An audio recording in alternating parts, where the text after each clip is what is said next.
بسم اللہ الرحمن الرحیم۔ مسائل اور معلومات کے سلسلے کا 19واں پروگرام آج آپ کی خدمت میں حاضر ہے۔ آج ہم پاکستانی معاشرے کے مختلف طبقات کے بارے میں بات کریں گے، اور یہ ایک بہت بڑا مسئلہ ہے کہ پاکستان میں جس طرح کے طبقات وجود میں آ گئے ہیں، ان کے آپس کے تعلقات اور ان کے آپس میں جو میل ملاپ کی نوعیت ہے وہ انہی طبقات کے ارد گرد گھومتی ہے۔ عام عمومی تقسیم کی جائے تو پاکستان میں 3 طرح کے طبقات پائے جاتے ہیں۔ پہلا طبقہ اشرافیہ کا ہے،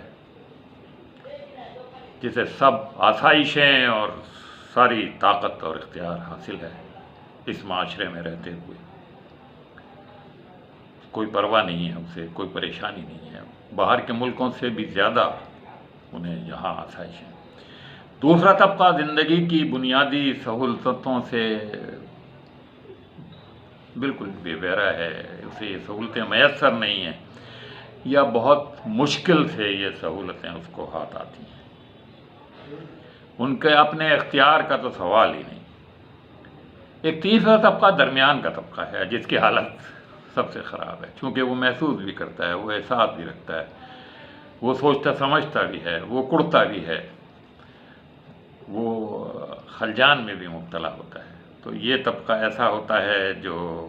جدوجہد بھی کرتا ہے، اس کا ریزلٹ اس کو مل جاتا ہے، کسی کو آسائشیں میسر آ جاتی ہیں، کسی حد تک میسر آ جاتی ہیں،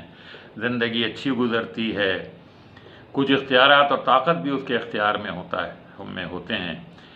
لیکن اس کی خواہش یہ ہوتی ہے کہ ترقی کر کے میں اوپر کے طبقے میں چلا جاؤں۔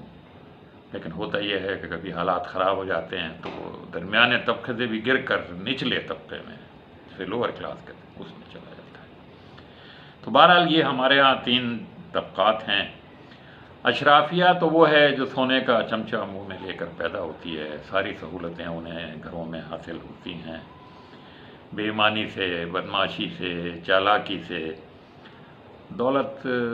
جمع ہو جاتی ہے ان کے پاس، ایمانداری سے بھی ہوتی ہے، ایمانداری سے اتنی نہیں ہو سکتی جتنی بے ایمانی سے ہوتی ہے۔ بہرحال جب قیام پاکستان عمل میں آیا، پاکستان بنا، تو یہاں جو بااثر اشرافیہ تھی وہ جاگیردار تھے، بڑے بڑے وڈیرے تھے، بڑے بڑے سرمایہ دار تھے، نواب تھے۔ ان میں سے کچھ جاہل تھے، کچھ پڑھے لکھے تھے، کچھ آکسفورڈ اور کیمبرج سے پڑھ کے آئے تھے، کچھ علی گڑھ سے پڑھ کے آئے تھے، کچھ بالکل ان پڑھ تھے، انگوٹھا چھاپ تھے۔ بہرحال پاکستان بننے کے بعد ان لوگوں کا دائرۂ اثر بہت بڑا، اور پھر انہوں نے اپنی اولادوں کو تعلیم بھی دلوائی، کچھ نے حاصل کی، کچھ نے نہیں کی، اور پھر یہ فوج میں بھی چلے گئے، بیوروکریسی میں بھی چلے گئے، اور پولیس میں بھی چلے گئے۔ تو ان کا دائرۂ اختیار مزید بڑھتا چلا گیا۔ دوسرا طبقہ اسی 70 سال 75 سال کے عرصے میں پاکستان وجود میں آیا،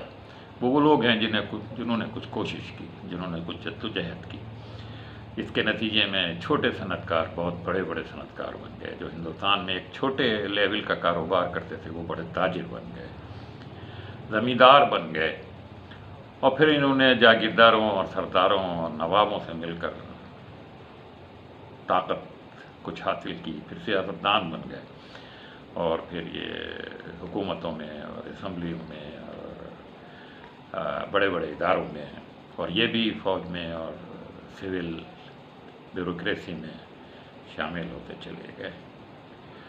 اب تیسرا طبقہ اگر ہم اس کو لگائیں تو الگ سے اگر ہم کر دیں بیوروکریسی کو اور فوج کو، تو اس میں بھی جو لوگ گئے، اس میں جو چھوٹے لیول پر ریٹائر ہو گئے، میجر کے لیول پہ چلے گئے، ان کی تو بات چھوڑ دیں، لیکن جو لوگ اعلیٰ عہدوں تک پہنچے، فوج کی اعلیٰ جو سب سے بڑے عہدے ہوتے ہیں وہاں تک، ان کو پھر زمینیں بھی مل گئی ہیں، ان کو پھر انہوں نے ہاتھ پیر چلا کر کارخانے بھی حاصل کر لیے، کاروبار بھی کر لیے، اور اس طرح سے پھر ایک تیسرا طبقہ جو ہے پھر یہ سیاستدانوں سے بھی ملے، اور بار بار جو حکومتیں یہاں تبدیل ہوتی رہیں، ان حکومتوں کی تبدیلی میں بھی ان کا ہاتھ رہا، اور اس طرح سے یہ بھی ایک بااثر طبقہ اور پھر یہ تینوں طبقے آپس میں بہت جو ہیں یہ گڑمڑ بھی ہو گئے، شادیاں ہو گئیں، ایک دوسرے سے تعلقات ہو گئے، باہمی مفاد کے پیش نظر پھر یہ سب ایک دوسرے سے مل ملا گئے۔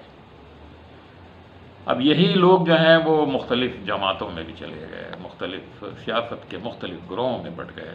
لیکن ان سب کا مفاد ایک مشترک تھا۔ کسی کی بھی باری آتی، کوئی جماعت آتی، ان کے مفاد کو کوئی نقصان، اور یہ شامل بھی سیاست میں اسی نقطۂ نظر سے۔ لیکن ایک سب سے بڑا جو اکثریتی طبقہ ہمارے ملک میں موجود ہے، جو دیہات میں بھی ہے اور شہروں میں بھی ہے، وہ ایسا ہے کہ ان کے حالات اچھے نہیں ہیں، ان کے معاشی زندگی بہت مستحکم نہیں ہے، کمزور ہے، کچھ کے پاس بالکل کچھ نہیں ہے، کچھ کے پاس تھوڑا بہت ہے، کچھ پڑھے لکھے ہیں، کچھ ان میں بھی کچھ ان پڑھ ہیں۔ یہ سارے لوگ جو ہیں یہ حالت میں تبدیلی کی آرزو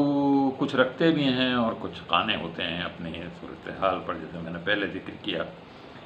تو یہ ان کو سیاست کی کوئی خاص سمجھ بھی نہیں ہوتی ہے، کوئی حکومت آئے کوئی جائے، ان کی بلا سے انہیں نہیں پتہ کہ کون اچھا کر رہا ہے کون۔ یہ نعروں کے پیچھے چل پڑتے ہیں، جس نے کوئی نعرہ لگایا عربی طور پر اس کے ساتھ ہو لیے، کچھ پیسے مل گئے، کچھ بریانی کھانے کو مل گئی، کوئی اچھا کھانا،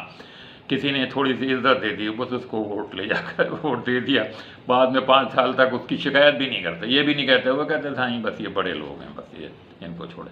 تو ہمارے ہاں بہت بڑی تعداد، شہروں میں شاید تھوڑا فرق ہے، شہروں میں لوگ تھوڑے پڑھے لکھے ہوتے ہیں، معاشی حالت مالی حالت اتنی اچھی نہیں ہوتی، لیکن وہ دیہاتوں کے مقابلے میں تھوڑے سے آزاد بھی ہوتے ہیں، اور آزادی کے ساتھ ساتھ کچھ سمجھ بوجھ بھی ہوتی ہے، تو وہ کبھی یہ فیصلہ کرتے ہیں کہ یہ اچھا ہے یہ برا ہے۔ بقیہ دیہات کے لوگ تو جو اس کا چودھری ہوتا ہے، جو اس کا وڈیرا ہوتا ہے، جو اس کا پیر ہوتا ہے، اس کے پیچھے بس جو اس نے کہہ دیا، اور یہ ان کی مجبوری ہے، اور اس کو آپ بہت ہی وقت لگے گا اس سب کو دور کرنے۔ اب جو متوسط طبقہ ہے وہ